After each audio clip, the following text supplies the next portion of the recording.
Hello दोस्तों, आज channel पे लेके आया हूँ बड़ी इंपॉर्टेंट जानकारी। बड़ी अच्छी विभिन्न प्रतियोगी परीक्षाओं के लिए बड़ी मेहनत से इसको मैंने चुना है। काफ़ी मुझे समय लगा, लेकिन इतनी अच्छे इंपॉर्टेंट क्वेश्चन, इतनी अच्छी क्वालिटी और प्रतियोगी परीक्षाओं को ध्यान में रखते हुए सीजीएल, रेलवे, एसएससी, जो सीजीएल उसी के अंतर्गत आ जाती है, और विभिन्न प्रतियोगी और विभिन्न प्रतियोगी परीक्षाओं के लिए। चलो हम देखते हैं ऐसे इंपॉर्टेंट क्वेश्चन एक दृष्टि में। किस बौद्ध ग्रंथ में सूत्रों की व्याख्या की गई है? किस बौद्ध ग्रंथ में सूत्रों की व्याख्या की गई है? ये क्वेश्चन ये बोल रहा है कि बौद्ध विचारधारा को या बौद्ध के उपदेशों की सूत्रों में व्याख्या की गई है। ऐसा कौन सा ग्रंथ है बौद्ध धर्म का जिसमें ऑप्शन होंगे विनयपिटक, सुत्त पिटक, सुत्त विभंग और बुद्ध चरित्र और बुद्ध चरित्र। तो ऐसा कौन सा ग्रंथ है? तो ऐसा ग्रंथ है सुत्त विभंग। इस ग्रंथ में बौद्ध विचारधारा को, बौद्ध उपदेशों को सूत्रों के रूप में अभिव्यक्त किया है, उनकी व्याख्या की गई है। नेक्स्ट क्वेश्चन, बौद्ध विचारधारा की दार्शनिक व्याख्या प्रस्तुत की गई है। फर्स्ट क्वेश्चन में सूत्रों की व्याख्या, सेकंड में दार्शनिक विचारधारा। दार्शनिक विचारधारा या दार्शनिक व्याख्या प्रस्तुत की गई है बौद्ध विचारधारा की। किसकी? बौद्ध विचारधारा की दार्शनिक व्याख्या प्रस्तुत की गई है। वो कौन सा ग्रंथ है? अभिधम्म पिटक, दीपवंश, सौंदरानंद और दिव्यावधान। तो दार्शनिक जो व्याख्या है वो दार्शनिक व्याख्या अभिधम्म पिटक के अंतर्गत की गई है। नेक्स्ट क्वेश्चन, गौतम बुद्ध ने अपने धर्म का प्रचार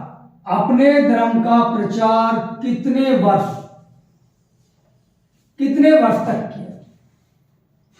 35 वर्ष, 40 वर्ष, 42 वर्ष, 46 वर्ष।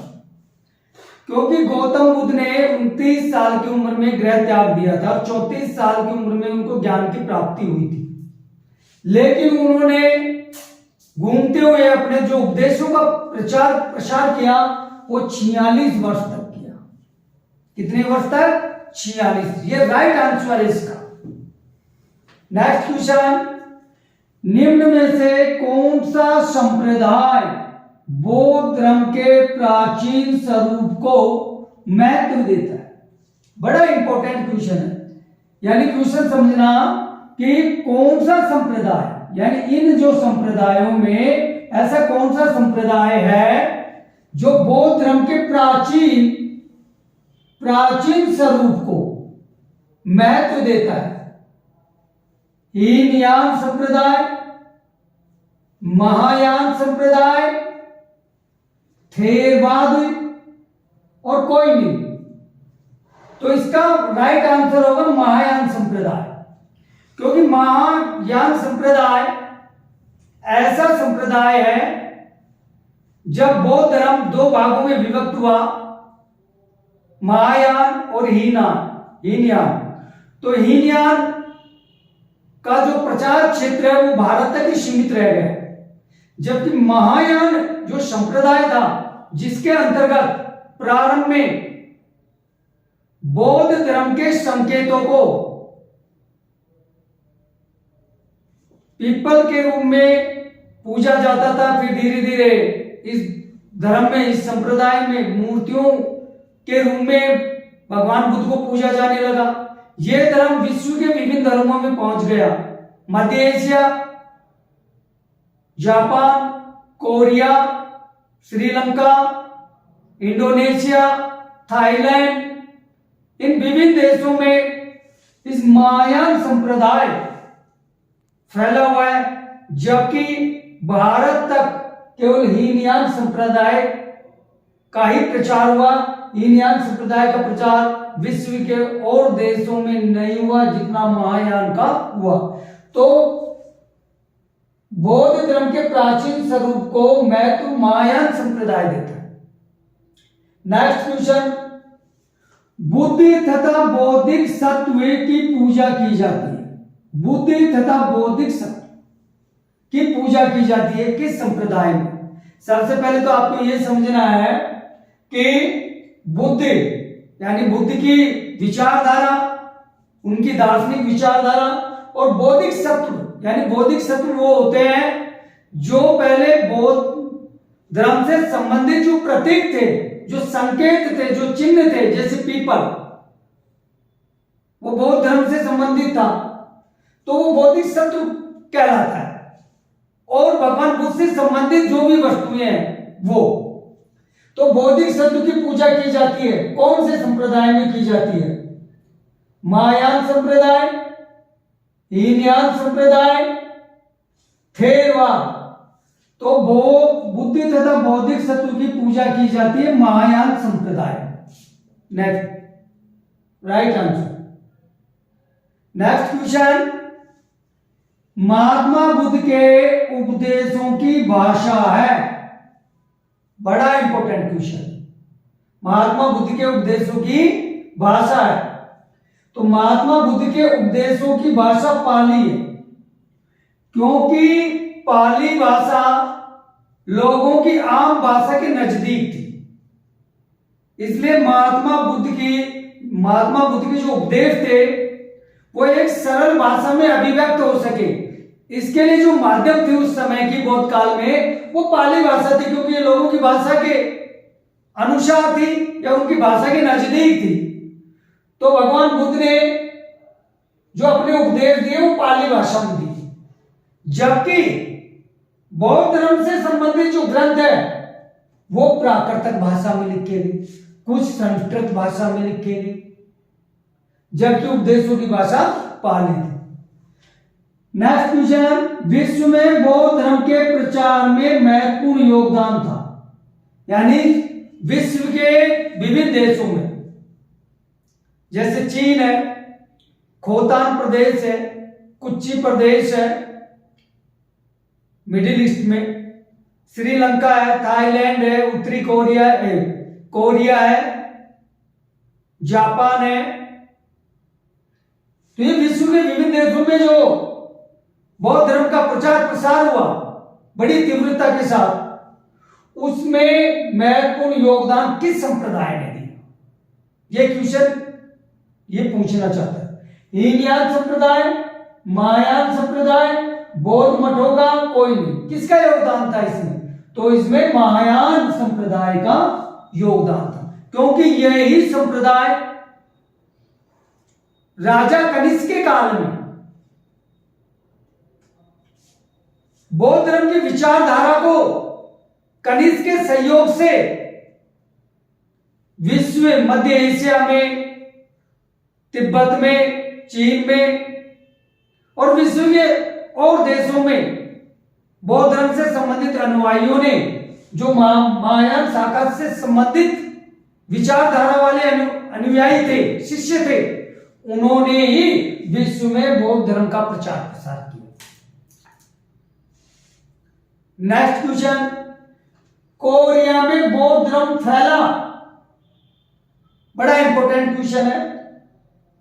तो कोरिया में, और कोरिया से ये जापान में चला जाता है, लेकिन चीन से कोरिया जाता है, कोरिया से जापान में फैलता है, लेकिन ये कोरिया में 373 ईस्वी में ये कोरिया में बौद्ध धर्म का प्रचार प्रसार हुआ। इसका राइट आंसर। नेक्स्ट, बौद्ध धर्म का प्रारंभिक रूप कहलाता है, प्रारंभिक रूप कहलाता है या प्रारंभिक स्वरूप कहलाता है। जो बौद्ध धर्म था उसका जो प्रारंभिक, जब बौद्ध काल में भगवान बुद्ध थे उस समय जो बौद्ध धर्म था उसका प्रारंभिक स्टार्टिंग रूप क्या था और वो क्या कहलाता था? वो हीनयान कहलाता था या महायान कहलाता था या थेरवाद कहलाता था या थेरगाथा कहलाता था। बड़ा इंपॉर्टेंट क्वेश्चन है कंपटीशन की दृष्टि से वैसे तो ये सारे क्वेश्चन चुने हुए और इंपॉर्टेंट है, और बड़े विश्लेषण करने के बाद आप लोगों के लिए, आपका समय बचाने के लिए, प्रतियोगी परीक्षाओं को ध्यान में रखते हुए इन क्वेश्चनों को चुना गया है। एनसीईआरटी की बुकों के माध्यम से उनका सहयोग लेते हुए। तो इसका आंसर होगा बौद्ध धर्म का प्रारंभिक रूप या स्वरूप कहलाता है, वो कहलाता है Theravada. Right answer Theravada. Next question, निम्न में से कौन सा मार्ग अष्टांगिक में नहीं आता? ये क्वेश्चन ध्यान से देखना, कौन सा मार्ग अष्टांगिक मार्ग में नहीं आता? क्योंकि बौद्ध धर्म में मोक्ष प्राप्ति के मार्ग बताए गए हैं, जिनमें से इनमें से कौन सा ऐसा मार्ग है जो नहीं है? सम्यक दृष्टि, समान दृष्टि रखना, समानता की दृष्टि से सभी को देखना, भेदभाव नहीं करना, सम्यक स्मृति, स्मृति खुद की बातों से, खुद की यादों से संबंधित, खुद के आत्मिक ज्ञान से, आध्यात्मिक ज्ञान से संबंधित, सम्यक व्यायाम शारीरिक शुद्धि से संबंधित, और सम्यक दर्शन। तो कौन सा मार्ग अष्टांगिक में नहीं आता? राइट आंसर सम्यक दर्शन। क्योंकि सम्यक जो दर्शन है ये बौद्ध धर्म के जो मोक्ष प्राप्ति की जो साधन है उनमें नहीं है, क्योंकि सम्यक दर्शन जैन धर्म से संबंधित है, इसलिए ये आंसर राइट है। मगध के किस शासक ने सर्वप्रथम बौद्ध धर्म स्वीकार किया? सर्वप्रथम बौद्ध धर्म स्वीकार किया मगध के किस शासक ने? बड़ा इंपॉर्टेंट क्वेश्चन। बिंबिसार, अजातशत्रु, अशोक और कोई नहीं? यहां प्रिय मित्रों आपको ध्यान देना होगा, जिस समय भगवान बुद्ध थे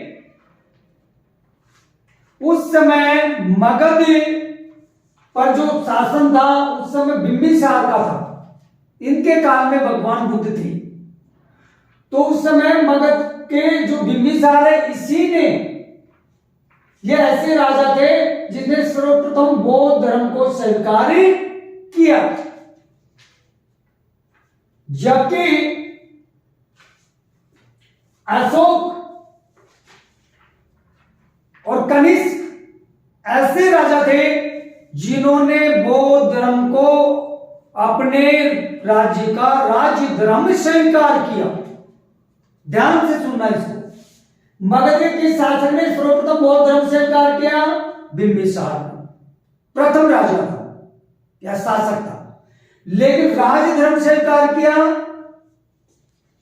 अशोक, जो मौर्य साम्राज्य से संबंधित था, और कनिष्क, ये दोनों ने इसको बौद्ध धर्म को राज्य धर्म स्वीकार किया। किस मौर्य शासक ने बौद्ध धर्म को सर्वप्रथम राज्य धर्म घोषित किया? यहां एक क्वेश्चन आ गया, किस मौर्य शासक ने बौद्ध धर्म को सर्वप्रथम राज्य धर्म घोषित किया? तो अशोक ऐसा राजा था जिसने बौद्ध धर्म को सबसे पहले राज्य धर्म में स्वीकार किया। नेक्स्ट क्वेश्चन, 12वीं 13वीं शताब्दी में किन शासकों के राज्याश्रय में, यानी उनके राज्य के आश्रय में रहकर बौद्ध धर्म भारत में बना रहा, या बौद्ध धर्म भारत से लुप्त होता होता वो कुछ समय के लिए बचा रहा? ऐसे कौन से राजा थे जिनके आश्रय में रहकर, उनके संरक्षण में रहकर बौद्ध धर्म कुछ समय के लिए भारत में बना रहा। मौर्य, पालवंश, चोल और चालुक्य। बंगाल के जो पालवंश के राजा है उनके संरक्षण में रहकर 12वीं-13वीं शताब्दी में बौद्ध धर्म भारत में बना। बड़ा इंपॉर्टेंट क्वेश्चन है। निम्न में से किस शासक ने सर्वप्रथम बौद्ध परिषद का गठन किया? किस शासक ने, निम्न में से किस शासक ने बौद्ध परिषद का गठन किया? कनिष्क, अशोक, बिंबिसार, प्रसेनजित। तो बौद्ध परिषद का गठन कनिष्क ने किया। नेक्स्ट क्वेश्चन, चीनी भाषा में बौद्ध ग्रंथों का सर्वप्रथम अनुवाद किया। बड़ा इंपॉर्टेंट क्वेश्चन है। चीनी भाषा में बौद्ध ग्रंथों का सर्वप्रथम अनुवाद किया। कुमारजीव, कश्यप मातंग, फ्यायान, कोई नहीं। तो चीनी भाषा में बौद्ध ग्रंथों का सर्वप्रथम अनुवाद किया कश्यप मातंग ने। नेक्स्ट क्वेश्चन, बौद्ध धर्म का प्रामाणिक ग्रंथ स्वीकार किया गया। प्रामाणिक ग्रंथ स्वीकार किया गया। थेरोथित्य, थेरगाथा, कुंदक निकाय, अभिधम पिटक। तो बौद्ध धर्म का प्रामाणिक ग्रंथ थेरोथित्य को स्वीकार किया, क्योंकि इसमें भगवान बुद्ध के दार्शनिक विचार थे। साथ में ही तृतीय जो बौद्ध संगति पाटलिपुत्र में हुई अशोक के समय में, उस समय परिषद का गठन करके महात्मा बुद्ध के विचारों और उपदेशों पर जब विचार विमर्श हुआ तो उनके सारे उपदेशों को कथा वस्तु के रूप में संग्रहित कर और उसको थेरोथित्य रूप में परिवर्तन कर दिया गया। इसलिए बौद्ध धर्म का प्रामाणिक ग्रंथ थेरोथित्य को माना गया। पाटलिपुत्र में तृतीय बौद्ध संगति सभा के बारे में विस्तृत जानकारी मिलती है। जो पाटलिपुत्र में तृतीय बौद्ध संगति हुई थी अशोक के काल में, उस संगतीय सभा के बारे में हमें जानकारी मिलती है, विस्तृत जानकारी। महावंश, दीपवंश, कथावस्तु, सौंदर्यानंद। तो वो हमें महावंश से जानकारी मिलती है। महावंश से जानकारी मिलती है। बड़े इंपॉर्टेंट क्वेश्चन आपके सामने मैंने रखा। नेक्स्ट क्वेश्चन देखिए, अशोक के किस शिलालेख से पता चलता है कि उसने दक्षिण के राज्यों चोल, पांड्य तथा केरल, दक्षिण के राज्यों चोल, पांड्य तथा केरल में धर्म प्रचार के लिए भिक्षु और भिक्षुणियों को भेजा। कौन से शिलालेख से पता चलता है? सही आंसर होगा शिलालेख 2, 5 और 13, यानी 2, 5 और 13 शिलालेख से मालूम चलता है कि उसने दक्षिण के राज्यों चोल, पांड्य और केरल में धर्म प्रचार के लिए भिक्षु और भिक्षुणियों को भेजा। नेक्स्ट क्वेश्चन, महात्मा बुद्ध द्वारा बताई गई बातों का संकलन है किस ग्रंथ में है? थेरगाथा, थेरोथित्य, कथावस्तु और बामन। तो महात्मा बुद्ध द्वारा बताई गई बातों का संकलन है कथावस्तु में। ये राइट आंसर है। थैंक यू, धन्यवाद। सब्सक्राइब करिए, बेल आइकन दबाइए और नेक्स्ट वीडियो जो आएगा बड़ा इंपॉर्टेंट आपके लिए आएगा, इंतजार करिए।